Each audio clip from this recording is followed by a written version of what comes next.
Microsoft Excel को open करने के लिए आपको स्टार्ट बटन में क्लिक करना है, फिर उसके बाद ऑल प्रोग्राम में जाना है। ऑल प्रोग्राम में जाने के बाद आपको यहाँ पर ढूंढना है कि माइक्रोसॉफ्ट ऑफिस का फोल्डर कहाँ पर है, क्योंकि एक्सेल भी किसके अंतर्गत इंस्टॉल होता है, माइक्रोसॉफ्ट ऑफिस के अंतर्गत इंस्टॉल होता है। तो ये आपका मिलेगा यहाँ पर माइक्रोसॉफ्ट ऑफिस में। तो देखिए अभी हम यहाँ पर माइक्रोसॉफ्ट एक्सेल का 2003 वर्जन जो है वो समझने जा रहे हैं। तो इसको आप देख लीजिए कहाँ पर लिखा हुआ है, ये लिखा हुआ है माइक्रोसॉफ्ट एक्सेल 2003। तो जैसे हम इसमें क्लिक करेंगे तो एक्सेल की विंडो स्क्रीन पर इस प्रकार से खुल जाएगी। सबसे पहले हम ये देखते हैं कि एक्सेल की विंडो में क्या क्या चीज़ें दिखाई दे रही हैं, इसके विंडो के किस भाग को क्या बोलते हैं। तो सबसे ऊपर वाला भाग देखेंगे आप, जहाँ पर लिखा हुआ है माइक्रोसॉफ्ट एक्सेल बुक 1, ये भाग कहलाता है टाइटल बार। मतलब कि इस पूरी डॉक्यूमेंट को, इस पूरी वर्कबुक को हम जिस नाम से सेव करेंगे वो नाम हमको यहाँ पर दिखाई देगा। अभी हम किसी नाम से सेव नहीं कर रहे हैं, तो क्या नाम दिखाई दे रहा है, बुक 1। इसके बाद हम जो भी नाम दे देंगे वो नाम हमको कहाँ पे दिखाई देगा, टाइटल बार में दिखाई देगा। इसी प्रकार से टाइटल बार में ही देखिए आपको 3 बटनें दिखाई देंगी। ये 3 बटनें आपको दिखाई दे रही हैं। ये पहली बटन है आपकी मिनिमाइज बटन, पहली बटन है आपकी ये मिनिमाइज बटन। इसका क्या यूज है, जैसे हम इस पर क्लिक करते हैं तो ये जो भी सॉफ्टवेयर है, जिस भी विंडो में आपको ये मिनिमाइज बटन मिलेगी, इसका यूज ये है कि आप इसको क्लिक करके इस प्रकार से टास्क बार में ला सकते हैं, नीचे ये विंडो की टास्क बार में ला सकते हैं और आप कोई दूसरा प्रोग्राम चला सकते हो। तो मिनिमाइज बटन के यूज के द्वारा हम अपने सॉफ्टवेयर को मिनिमाइज कर सकते हैं। इसी प्रकार से दूसरी बटन दी गई है, इसका यूज ये है रीस्टोर डाउन। इस पर क्लिक करने से देखिए विंडो का आकार छोटा हो जाता है। तो विंडो को छोटा या बड़ा करने के लिए, फुल स्क्रीन में लाने के लिए ये बीच वाली बटन, जिसको रीस्टोर बटन कहते हैं या मैक्सिमाइज बटन कहते हैं, अभी हमने इसको रीस्टोर करके छोटा कर दिया, इसलिए अब बटन का नाम क्या आने लगा, मैक्सिमाइज। तो जैसे इसमें क्लिक करेंगे हमारी विंडो फुल स्क्रीन पे हो गई। फिर से विंडो को छोटी स्क्रीन में करना है, उसके लिए हम क्लिक करेंगे, ये देखिए विंडो छोटी स्क्रीन पे हो गई। इसका यूज क्या है, इसका यूज ये है कि आप कोई दूसरा प्रोग्राम यदि उसके बाजू में चला करके देखना चाहते हो तो विंडो को छोटा भी किया जा सकता है। और उसके बाद इसके इस यहाँ पर टाइटल बार में आप माउस से क्लिक करके इसको कहीं पे भी आसानी से मूव कर सकते हो। तो अभी हमने इसको फिर से मैक्सिमाइज बटन पे क्लिक करके फुल स्क्रीन पे कर दिया। आखिरी बटन दिखाई दे रही है, ये क्रॉस जैसा बना हुआ है रेड कलर में, इसको बोलते हैं क्लोज बटन। इस पे क्लिक करने पर क्या होगा, हमारा एक्सेल की विंडो जो है वो क्लोज हो जाएगी। तो जैसे हमने इस पे क्लिक किया, देखो एक्सेल की विंडो क्लोज हो गई।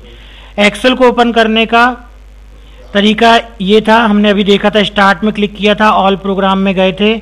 ऑल प्रोग्राम में जाने के बाद हमको माइक्रोसॉफ्ट ऑफिस के अंतर्गत माइक्रोसॉफ्ट ऑफिस एक्सेल 2003 पर क्लिक करना था। ये एक्सेल की विंडो आ गई। इसी प्रकार से यहाँ पर देखिए जो दूसरा आपको दिखाई दे रहा है यहाँ पर, वो कहलाता है मेन्यू बार।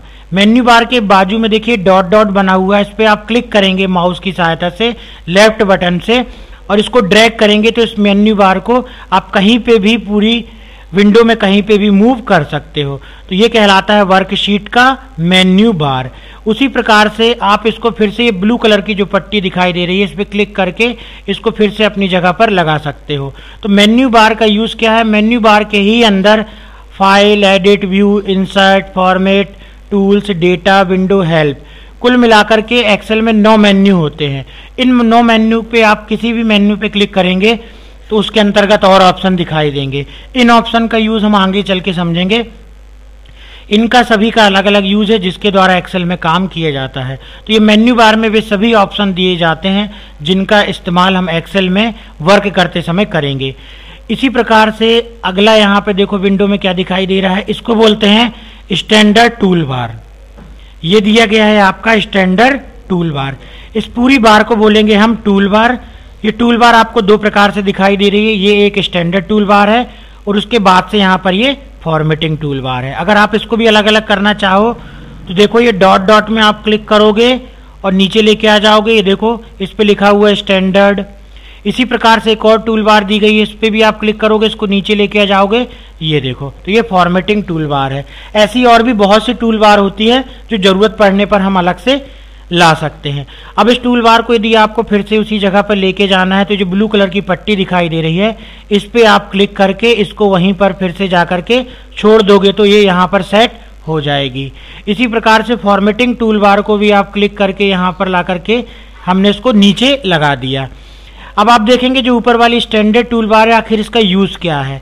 तो टूल बार में वही ऑप्शन दिए होते हैं शॉर्टकट में बटन के रूप में जो मेन्यू के अंदर दिए होते हैं। जैसे मेन्यू के अंदर फाइल मेन्यू के अंदर पहला ऑप्शन दिया गया है न्यू ऑप्शन नई वर्कशीट बनाने के लिए, दूसरा ऑप्शन दिया गया है ओपन ऑप्शन पहले से बनी हुई वर्कशीट को वर्कबुक को ओपन करने के लिए। तो यही ऑप्शन मिल जाएंगे आपको स्टैंडर्ड टूल बार में भी। ये देखिए पहला ऑप्शन दिया गया है न्यू एक बटन के रूप में नई वर्कबुक बनाने के लिए, दूसरा ऑप्शन दिया गया है ओपन पहले से बनी हुई वर्कबुक को ओपन करने के लिए। तो इस प्रकार से स्टैंडर्ड टूल बार में आपको फाइल एडिट के कुछ ऑप्शन मिलेंगे जो कि शॉर्टकट के रूप में आपको यहाँ पर दिखाई देंगे। इसी प्रकार से फॉर्मेटिंग टूल बार में भी आपको वही ऑप्शन दिखाई देंगे। ये देखिए यहाँ से आप साइज बड़ा कर सकते हो, यहाँ से आप टेक्स्ट जो भी टाइप करते हो उसको बोल्ड इटैलिक अंडरलाइन कर सकते हैं। इसका और यूज हम विस्तार से आगे समझेंगे। तो ये टूल बार कहलाती है जिसका यूज क्या होता है जो भी मेन्यू बार के अंदर कुछ ऑप्शंस दिए होते हैं उनको टूल बार में शॉर्टकट के रूप में दिखाया जाता है। इसी प्रकार से एक्सेल की विंडो में आपको देखिए एक नई चीज दिखाई दे रही है यहाँ पर और ये कहलाता है आपका फॉर्मूला बार। एक्सेल चूंकि हम जो भी है गणनाएं कर सकते हैं कैलकुलेशन का काम कर सकते हैं तो इसके लिए एक्सेल में ये FX जो लिखा हुआ है ये कहलाती है आपकी फॉर्मूला बार। आगे चल के देखेंगे हम किस प्रकार से फार्मूले का इस्तेमाल करके एक्सेल में कैलकुलेशन कर सकते हैं। अभी हम समझ लेते हैं इसको क्या बोलते हैं केवल फार्मूला बार। ये कहलाता है आपका नेम बॉक्स। नेम बॉक्स में क्या दिखाई देता है वो भी अभी हम बताएंगे। ये नेम बॉक्स में भी लिखा हुआ है B3, इसका मतलब ये हुआ अभी हम किस सेल में वर्क कर रहे हैं B नंबर के कॉलम में 3 नंबर की रो में, तो उसका सेल एड्रेस यहाँ पर नेम बॉक्स में दिखाई देता है। ये देखिए कहीं पे भी क्लिक किया हमने H नंबर का कॉलम 17 नंबर की रो तो यहाँ पर H17 नेम बॉक्स में लिख कर आने लगा। तो नेम बॉक्स हमको क्या बताता है कि आप किस सेल में कार्य कर रहे हैं। उसी प्रकार से राइट साइड में ये दिखाई दे रही है टास्क पेन जैसा कि MS वर्ड में भी थी। टास्क पेन में आपको यहाँ पर एरो में क्लिक करेंगे तो देखिए अलग अलग टास्क पेन मिल जाएगी। हेल्प में क्लिक करेंगे तो हेल्प से संबंधित टास्क पेन आ जाएगी।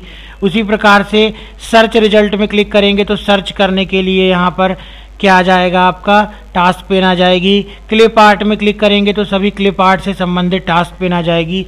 तो यहाँ पर आपको जो भी ऑप्शंस मेन्यू पे भी क्लिक करेंगे तो भी उससे संबंधित टास्क पेन यहाँ पर दिखाई देती है।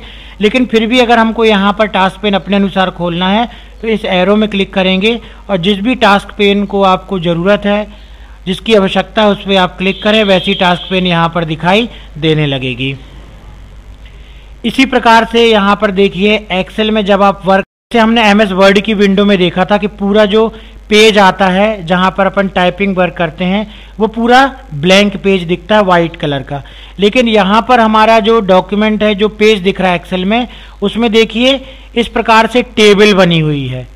तो एक्सेल की यह विशेषता है ये कि एक्सेल में हम किस प्रकार से कार्य कर सकते हैं। एक्सेल में हम ये कॉलम और रो के रूप में जो टेबल बनी हुई है इसका इस्तेमाल करके अपने डॉक्यूमेंट को वर्कबुक को तैयार कर सकते हैं। तो कुछ ऐसे डॉक्यूमेंट जिसमें कि आपको कॉलम्स की ज़रूरत पड़े रो की ज़रूरत पड़े तो ऐसे डॉक्यूमेंट्स को बनाने के लिए एक्सेल का इस्तेमाल किया जाता है। इसके डॉक्यूमेंट में देखिए ये हर एक कॉलम को नाम दिया गया है। ये कॉलम A है इसका नाम ऊपर हेडिंग में दिया गया है। ये कॉलम B है इसका नाम ऊपर हेडिंग में दिया गया है B नंबर का कॉलम। ये कॉलम C है इसका नाम ऊपर हेडिंग में दिया गया C नंबर का कॉलम। इसी प्रकार से D नंबर का कॉलम, E नंबर का कॉलम, F नंबर का कॉलम, G नंबर का कॉलम। तो इस तरीके से पूरे कॉलम की लिस्ट आपको हेडिंग में ऊपर दिखाई देगी। तो ये जो कॉलम की लिस्ट है सबका ऊपर नाम अलग अलग दिया गया है। इसी प्रकार से आप यहाँ पर देखेंगे प्रत्येक रो में नंबरिंग दी गई है। ये फर्स्ट रो है इसलिए नंबरिंग दी गई है 1, ये सेकेंड रो है इसकी नंबरिंग दी गई है 2, ये थर्ड रो है इसकी नंबरिंग दी गई है 3, ये फोर्थ रो है इसकी नंबरिंग दी गई है 4। इस प्रकार से पूरी वर्कशीट में नंबरिंग दी जाती है। यदि आप MS एक्सेल 2003 में ये देखना चाहें कि एक जो वर्कशीट आपने ओपन की है उस वर्कशीट में टोटल कितने रो होते हैं और कितने कॉलम होते हैं, तो उसको देखने के लिए आपको ये जो यहाँ पर ब्लैंक रेक्टेंगल बॉक्स दिख रहा है, इस पे जैसे ही आप क्लिक करेंगे तो आप देख सकते हैं जो आर लिखा हुआ है 65,536 रो है। मतलब अगर आप इस प्रकार से देखेंगे 1 2 3 4 तो टोटल कितनी रो हैं, 65,536 रो हैं। इसी प्रकार से कॉलम की अगर आप बात करें ए बी सी, ऐसे कितने कॉलम पूरी एक वर्कशीट में, 256 कॉलम है। यही संख्या 2007 में बढ़ जाती है, लेकिन 2003 में आपको 65,536 रो मिलेंगी और 256 कॉलम मिलेंगे। यदि हम बिल्कुल लास्ट वाले कॉलम में जाना चाहते हैं तो हमको यहाँ पे कर्सर रखना है और कीबोर्ड से कंट्रोल की दबाना है।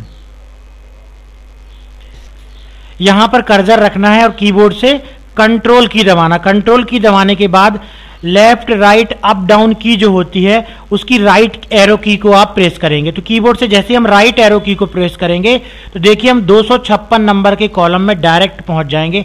अब देखिए इसके बाद आपको वर्कशीट दिखाई नहीं दे रही है। हम कहां पहुंच गए, सीधे लास्ट वाले कॉलम में पहुंच गए, 256 नंबर के कॉलम में पहुंच गए। इसी प्रकार से अगर हमने कंट्रोल की दबाई और हमने क्लिक कर दिया डाउन एरो की में, तो जैसे ही हम डाउन एरो की में क्लिक कर देंगे तो देखो सबसे लास्ट वाली रो में हम पहुंच गए।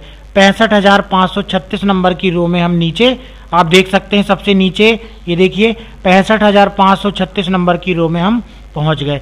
इससे फिर से हमको वापस आना है तो कंट्रोल की दबाइए, लेफ्ट की दबाइए आप और उसके बाद टॉप की दबा दीजिए, टॉप एरो की दबा दीजिए ऊपर वाली, तो सबसे शुरू में फिर से ही वैसे पहुंच जाएंगे। तो इस प्रकार से हम सबसे लास्ट नंबर के कॉलम में भी जा सकते हैं, सबसे लास्ट नंबर की रो में भी जा सकते हैं। इसी प्रकार से एक वर्कबुक के अंदर जब हम एक वर्कबुक ओपन करते हैं तो एक वर्कबुक के अंतर्गत आपको 3 वर्कशीट दिखाई देती हैं। शीट 1 दिख रही है, शीट 2 दिख रही है, शीट 3 दिख रही है। ये देखिए आपको 3 वर्कशीट यहाँ पर दिखाई दे रही हैं। तो एक वर्कबुक में बाय डिफॉल्ट, मतलब जैसे हम इसको वर्क करने के लिए ओपन करेंगे 3 वर्कशीट दिखाई देंगी, शीट 1, शीट 2 और शीट 3। आप आगे चल के ये भी सीखेंगे किस प्रकार से हम और वर्कशीट को ऐड कर सकते हैं, और वर्कशीट को भी इसमें हम ऐड कर सकते हैं। अभी हम ये बता रहे हैं कि आपके एक वर्कबुक के अंदर कितनी वर्कशीट होती हैं, केवल 3 वर्कशीट होती हैं और प्रत्येक वर्कशीट में इसी प्रकार से 256 कॉलम होते हैं और 65,536 रो होती हैं। आपको इतने में ही अपना डॉक्यूमेंट बनाना होगा। इसी प्रकार से शीट 3 में भी 256 कॉलम मिलेंगे और 65,536 रो मिलेंगी। अब आप वर्कशीट में एक चीज और देखिए, जो भी आप टेबल जैसे आपको पूरी वर्कशीट दिखाई दे रही है, तो यहां पर हम इसको डॉक्यूमेंट शब्द का इस्तेमाल नहीं करेंगे, क्योंकि डॉक्यूमेंट शब्द का इस्तेमाल किया जाता है एमएस वर्ड के लिए। एमएस वर्ड में जो आपको पूरा ब्लैंक पेज दिखाई देता है व्हाइट कलर का, उसको बोलते हैं डॉक्यूमेंट। लेकिन यहां पर एक्सेल में जहां आप वर्क करते हो उसको बोलते हैं वर्कशीट या स्प्रेडशीट। ये कहलाती शीट अभी हमने आया है कि कॉलम में डिवाइड होती है और रो में डिवाइड होती है, इसीलिए इसको बोलते हैं वर्कशीट या स्प्रेड शीट, जो कि एक टेबल के रूप में दिखाई देती है। अब एक चीज और देखेंगे हम इसमें कि प्रत्येक वर्कशीट का कॉलम और रो जहां पर मिलता है उस भाग को बोलते हैं सेल। इसी में किसी भी प्रकार का डेटा हम एंटर करते हैं, जैसे हमने यहाँ पर हेडिंग दे दी नेम, यहाँ पर हेडिंग दे दिया कोर्स, यहाँ पर हेडिंग दे दिया कॉन्टैक्ट। तो कुछ इस प्रकार से हम जो है लिस्ट जैसे इसमें बना सकते हैं। तो ये हमने एक्सेल में जो हम यहाँ पर डेटा एंट्री कर रहे हैं वो किस में कर रहे हैं, उसको क्या बोलते हैं, उसको बोलते हैं सेल। तो टेबल में रो और कॉलम का इंटरसेक्शन, मतलब यहाँ पर कॉलम और रो जहाँ पर मिल रही है उस भाग को बोलते हैं सेल। और सेल में ही हम किसी भी प्रकार का कोई भी कैरेक्टर वाला डेटा भरते हैं, कोई भी नंबर भरते हैं, कोई भी फार्मूला टाइप करते हैं, वो किस में करते हैं, किसी भी सेल में करते हैं। और प्रत्येक सेल का एक एड्रेस होता है, प्रत्येक सेल का एक यूनिक एड्रेस होता है जिसके द्वारा उसको जाना जाता है और उसके द्वारा ही एक्सेल में आगे चल के कैलकुलेशन किए जाते हैं। तो देखिए अगर आप ये अजय जहां पे लिखा हुआ है उस पर माउस का कर्सर रखते हैं तो इसका सेल एड्रेस क्या है, अगर आप इसको ये देखना चाहते हैं तो आप ऐसे भी जान सकते हैं डी नंबर का कॉलम और 7 नंबर की रो। तो इसका सेल एड्रेस क्या हुआ, D7। और इसे आप यहाँ पर नेम बॉक्स में भी पढ़ सकते हैं, यहाँ पर आपको नेम बॉक्स में दिखाई देगा, देखिए D7 लिखा हुआ, ऊपर देखिए ये 7 लिखा हुआ है। इसी प्रकार से अगर आप दूसरे सेल में क्लिक करते हो तो उसका सेल एड्रेस क्या है, E8।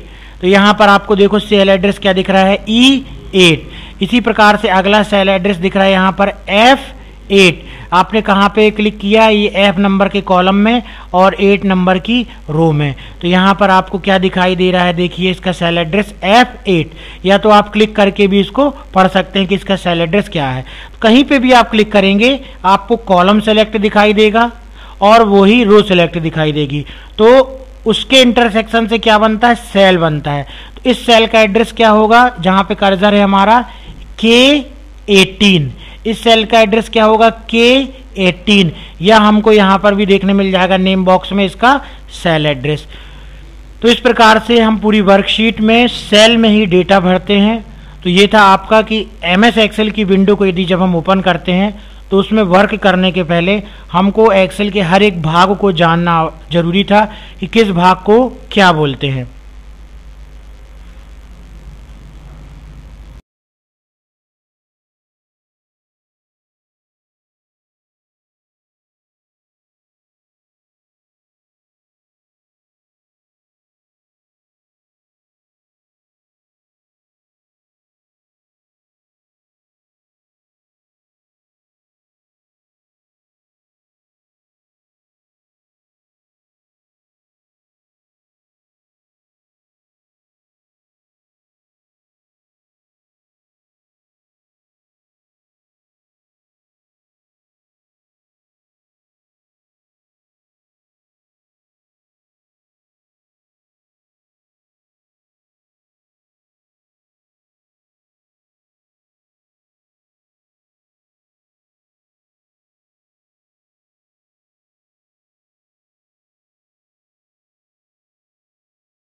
आइए अब देखते हैं एक्सेल में यदि आप वर्क करना चाहते हैं तो सबसे पहले आप इनके मेन्यूज में क्या क्या ऑप्शन दिए गए हैं पहले आप इस्तेमाल सीख लीजिए कैसे इसका उपयोग करते हैं। उसके बाद इसमें हम कुछ प्रैक्टिकल एक्सरसाइज बनाएंगे जिससे एक्सेल में वर्क करते बनने लगेगा। तो एक्सेल में पहला दिया गया है आपका फाइल मेन्यू। फाइल मेन्यू वैसे ही है जैसे एमएस वर्ड में था, पावर पॉइंट में था, उसी प्रकार से एक्सेल में भी फाइल मेन्यू गया है। इसमें वैसे ही सभी चीजें दी गई हैं। नई फाइल बना सकते हो आप, यहाँ से पहले से बनी फाइल को ओपन कर सकते हो, फाइल को क्लोज कर सकते हो और फाइल जो भी आप बना रहे हो उसको सेव ऑप्शन के द्वारा सेव कर सकते हो। तो आइए देखते हैं, सबसे पहले दिया गया है न्यू ऑप्शन। न्यू ऑप्शन में आप देखोगे कि इसके नीचे अंडर स्कोर बना हुआ है, एक लाइन बनी हुई है। इसका मतलब ये है कि आप यहाँ पर कीबोर्ड से, मतलब एन क्या है, इसकी हॉट की है, मतलब कीबोर्ड के साथ आप कंट्रोल के एन दबाएंगे तो भी आप इस ऑप्शन का इस्तेमाल कर सकते हो। इसी प्रकार से यहाँ पर ओ के नीचे अंडरलाइन बनी हुई है तो आप यहाँ पर कंट्रोल के साथ ओ दबाएंगे तो भी आप इस ऑप्शन का इस्तेमाल करते हो। तो सबसे पहले हम इसको माउस से इस्तेमाल करके देखते हैं। फाइल में जाके जैसे हमने न्यू में क्लिक करते हैं तो देखिए यहाँ पर टास्क पेन में नई वर्कबुक बनाने से संबंधित ऑप्शन दिखा देने लगते हैं। यदि आप नई ब्लैंक वर्कबुक बनाते हैं तो यहाँ पर आपको क्लिक करना पड़ेगा ब्लैंक वर्कबुक ऑप्शन पर। ये देखिए, तो इससे क्या होगा, हमारे सामने नई वर्कबुक, खाली वर्कबुक एक आ जाएगी। अब इसमें आप जो भी वर्क करना चाहें वो कर सकते हैं। तो किस ऑप्शन के द्वारा ये आया, फाइल में जाकर के न्यू ऑप्शन के द्वारा हम नई फाइल बना सकते हैं, नई वर्कबुक बना सकते हैं। तो जैसे हम न्यू ऑप्शन में क्लिक करते हैं तो पहला ऑप्शन था ब्लैंक वर्कबुक। इसी प्रकार से दूसरा ऑप्शन दिया गया फ्रॉम एग्जिस्टिंग वर्कबुक।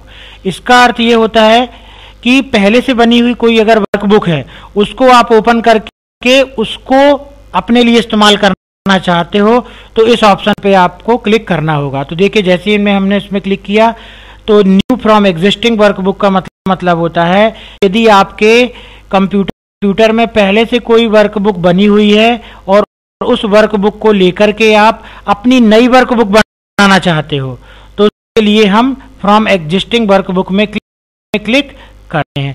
तो यहाँ पर देख सकते हो आप, अगर ऐसी कोई फाइल जो एमएस एक्सेल 2003 में यदि खुली होगी, जैसे हमने टाइम टेबल को सेलेक्ट कर लिया, क्रिएट बटन में क्लिक किया और अगर इससे संबंधित फाइल होगी तो दिखाई देगी और नहीं तो इस प्रकार से डेटा आपको दिखाई देगा। तो ये चूंकि फाइल हमारी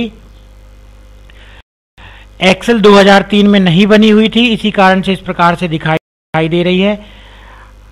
तो यहाँ पर यदि आप कोई ऐसी फाइल बनाना चाहते हो जो आपकी पहले से नहीं हुई है उसको आप ओपन करके और यहाँ पर आप इस्तेमाल कर सकते हो।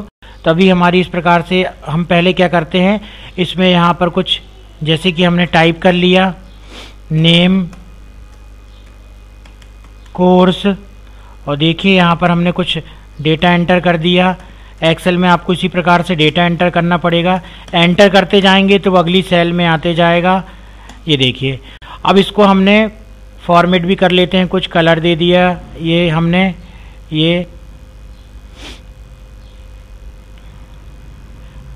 अब यदि हम इसको सेव कर देते हैं, फाइल में जाकर के हमने सेव बटन में क्लिक करके इस फाइल को सेव कर दिया और इसको हमने डेस्कटॉप में इस प्रकार से सेव कर देते हैं। देखिए, ये बुक 2 नाम से बाय डिफॉल्ट नेम क्या आता है जो आपका टाइटल बार में होता है। टाइटल बार में क्या लिखा हुआ है, बुक 2, तो यहाँ पर भी लिखा हुआ है आपका बुक 2। आप चाहे तो नाम भी चेंज कर सकते हो या वही रहने दे सकते हो। अभी हम वही नाम रहने देते हैं और उसके बाद सेव बटन पर क्लिक कर देते हैं। हमारी फाइल सेव हो गई। इस फाइल को भी हम बंद कर देते हैं। अब आप देखेंगे कि जब आप नई वर्कशीट बनाते हैं, फाइल में गए, न्यू में क्लिक किए तो दूसरा ऑप्शन हमको देखना था फ्रॉम एग्जिस्टिंग वर्कबुक। तो जैसे ही हमने इसमें क्लिक किया और हमने अपनी फाइल को कहाँ पे सेव किया था, डेस्कटॉप में, तो डेस्कटॉप में आप क्लिक कर दीजिए। तो जहाँ पे भी आपकी फाइल जो भी आपने बनाई होगी, अब उस फाइल को आप सेलेक्ट कर सकते हो। जैसे हमने बुक 2 नाम की फाइल बनाई थी, इसको सेलेक्ट करके हमने क्रिएट न्यू में जैसे ही क्लिक किया तो ये देखिए वो जो डेटा था जो उसमें हमने बना के सेव किया था वो डेटा यहाँ पर दिखाई देने लगा। तो यहाँ पर ये फाइल को हमने ओपन नहीं किया, हमने उस फाइल को यूज किया अपनी नई फाइल बनाने के लिए।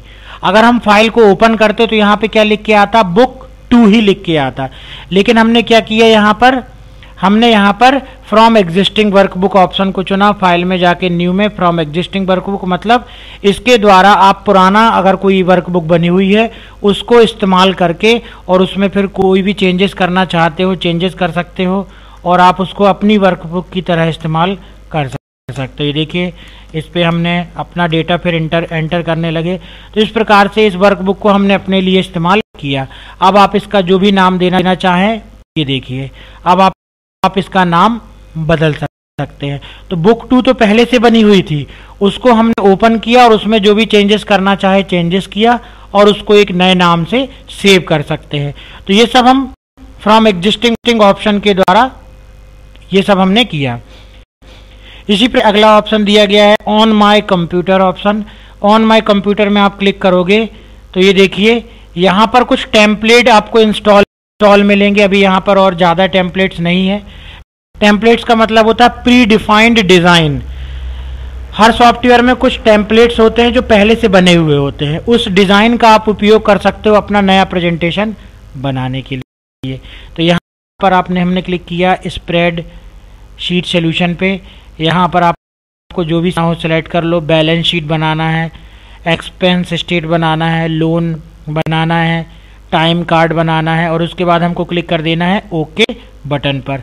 तो जिस भी टेम्पलेट से रिलेटेड आपने यहाँ पर ऑप्शन सेलेक्ट किया है, अगर वो टेम्पलेट इंस्टॉल नहीं होगा, सबसे पहले वो उस टेम्पलेट को क्या करेगा, ये इंस्टॉल करेगा और इंस्टॉल करने के बाद उससे संबंधित डिज़ाइन ये देखो आपको यहाँ पर दिखाई देने लगेगी। आप इस प्रकार से टाइम कार्ड यहाँ पर एक कर्मचारी का बना सकते हैं।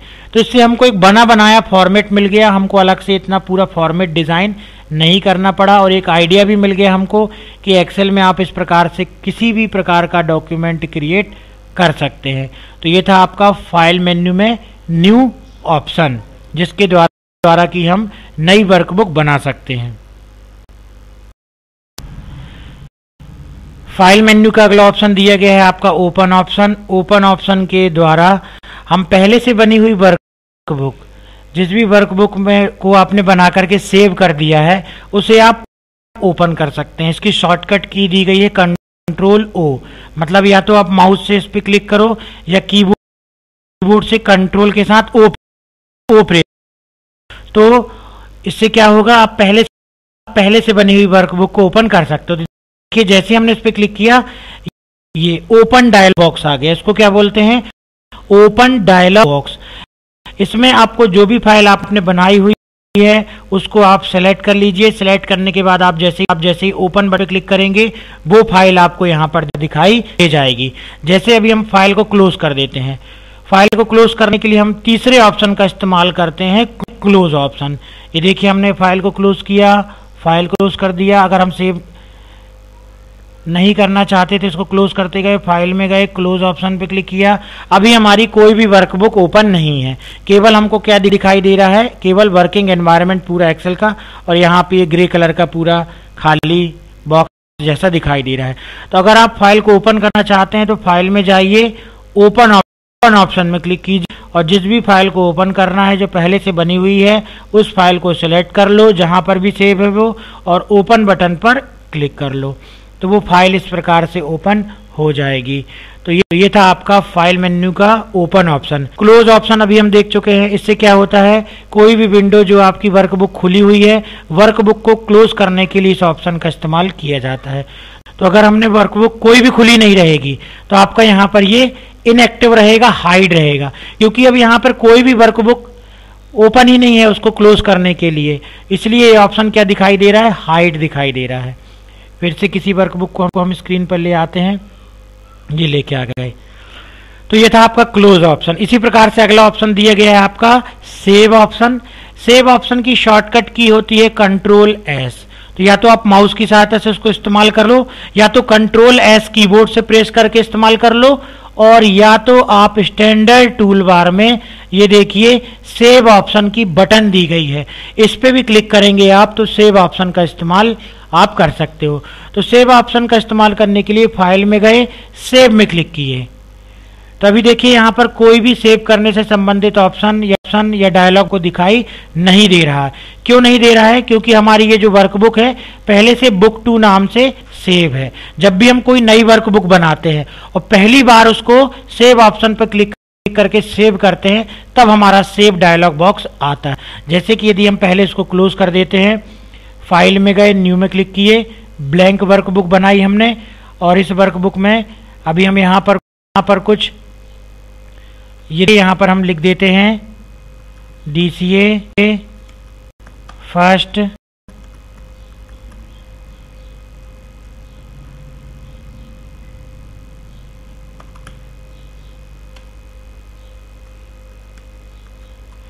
जो भी कुछ आप एक्सेल में बनाना चाहते, सिंपल आपको इस प्रकार से टाइप करना होगा। तो ये देखिए अपन ने यहाँ पे टाइप कर दिया।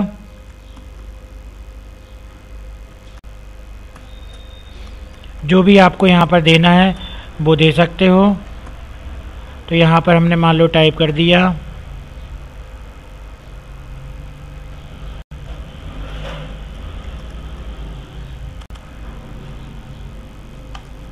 एक्सेल में हमको टाइपिंग करते समय ध्यान रखना है कि जैसे आपका डेटा इसके बाहर जा रहा है तो आप यहाँ पर एरो को क्लिक करके ये थोड़ा सा आगे बढ़ा दोगे तो क्या होगा, वो सेल का डेटा, सेल में डेटा आने के लिए सेल थोड़ी सी और बड़ी हो जाएगी।